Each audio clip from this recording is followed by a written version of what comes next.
ચાણસ્માના ધીણોજ પાસે નદીમાંથી માટીનું ખનન કરી રોયલ્ટી વિભાગને ગેરવલ્લે દોરવા માટે નદીમાં ખોદેલી જગ્યા પર પાણી ભરીને કોન્ટ્રાક્ટર દ્વારા સરકારી તિજોરીને લાખો રૂપિયાનો ચૂનો લગાડ્યો હોવાનું સામે આવ્યું. ગાંધીનગર સ્ટેટ રોયલ્ટી વિભાગ દ્વારા આ બાબતે યોગ્ય તપાસ કરવામાં આવે તો દૂધનું દૂધ ને પાણીનું પાણી થઈ શકે તેમ છે. ચાણસ્મા મહેસાણા હાઈવે પર હાલ 4 લાઇન હાઈવેનું કામકાજ પૂરજોશમાં ચાલી રહ્યું છે. ત્યારે જનકભાઈ પટેલ નામના કોન્ટ્રાક્ટર દ્વારા માટીના પુરાણનું કામ રાખેલ હોય બાજુમાં આવેલ નદીમાંથી 10,000 મેટ્રિક ટન માટેની રોયલ્ટી ભરીને હજારો મેટ્રિક ટન માટેની ઉઠાંતરી કરી સરકારી તિજોરીને લાખોનું નુકસાન પહોંચાડી રહ્યા છે.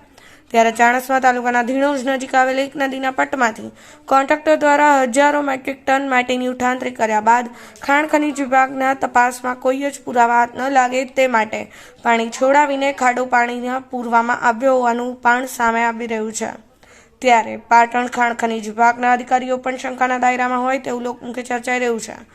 ગાંધીનગર સ્ટેટ વિભાગ દ્વારા ગત સમયમાં સમીના એક ગામમાં રેડ પાડીને મોટા પ્રમાણમાં રોયલ્ટી ચોરોને પકડીને દાખલો બેસાડ્યો હતો.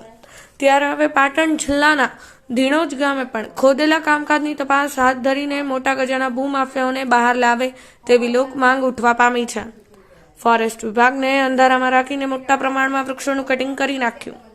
ચાણસ્મા તાલુકાના ધીણોજ પાસે નદીના પટમાંથી કહેવાતા ગોચરમાંથી કોન્ટ્રાક્ટર દ્વારા હજારો મેટ્રિક ટન માટેની ઉઠાંતરી કરી હતી, જેમાં આસપાસ ઉગેલા વૃક્ષોનું પણ વન વિભાગમાં જાણ કર્યા વગર જ નિકંદન કરતા વૃક્ષપ્રેમી લોકોમાં ભારે નારાજગી ફેલાઈ છે.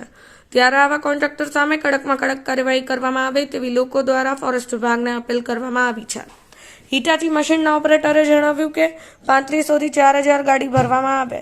આ બાબતે હિટાચી મશીનના ઓપરેટર સાથે ટેલિફોનિક વાતચીત કરતા તેણે જણાવ્યું હતું કે 3500 થી 4000 ગાડી માટી ભરવામાં આવી છે. જ્યારે અંદાજે એક ગાડીની અંદર 40 મેટ્રિક ટન વજન ભરાતું હોય તો 3500 થી 4000 ગાડીમાં અંદાજ મારવામાં આવે તો 1,40,000 મેટ્રિક ટન જેટલી માટીની ઉઠાંતરી કરી હોવાનું અનુમાન લગાવી શકાય છે.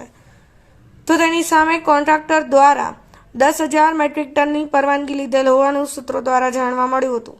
ત્યારે આ બાબતે ગાંધીનગર સ્ટેટ દ્વારા તપાસ કરવામાં આવે તો કોન્ટ્રાક્ટર જનકભાઈ પટેલ દ્વારા સરકારી તિજોરીને લાખો રૂપિયાનો ચૂનો લગાડ્યો હોવાનું બહાર આવી શકે તેમ લોકમુખે ચર્ચાઈ રહ્યું છે.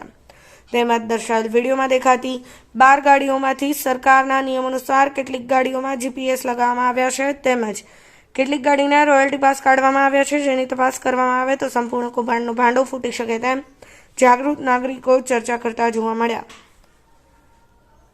Bureau report Patan news 24।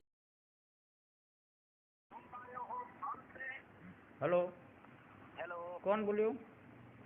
Operator बोलो। ऑपरेटर जेसीबी वाला वो? हाँ हाँ, आपने वो वहाँ माटी काम कर रहा था, आपका वही जेसीबी चल रहा था? हाँ हाँ, वो कितना फेरा लिया है वो कॉन्ट्रैक्टर ने वहाँ से? 3,035 फोरा लिया। पर वो जो खाड़ा में पानी भरा ये कब कब कब भरा दिया? वो कल नाइट को। कल नाइट को वो उसने किसी ने बोला था? वो सेठ लोग आए थे अलग कि नहीं रे जनक भाई कौन है? वो इधर का कॉन्ट्रैक्टर वही है। जनक भाई है कॉन्ट्रैक्टर। जनक भाई ने बोला था कि यहाँ पानी भर दो। वही को भी आए थे तो वही उन्होंने नहीं छोड़ा पानी। इन्होंने नहीं छोड़ा है ना?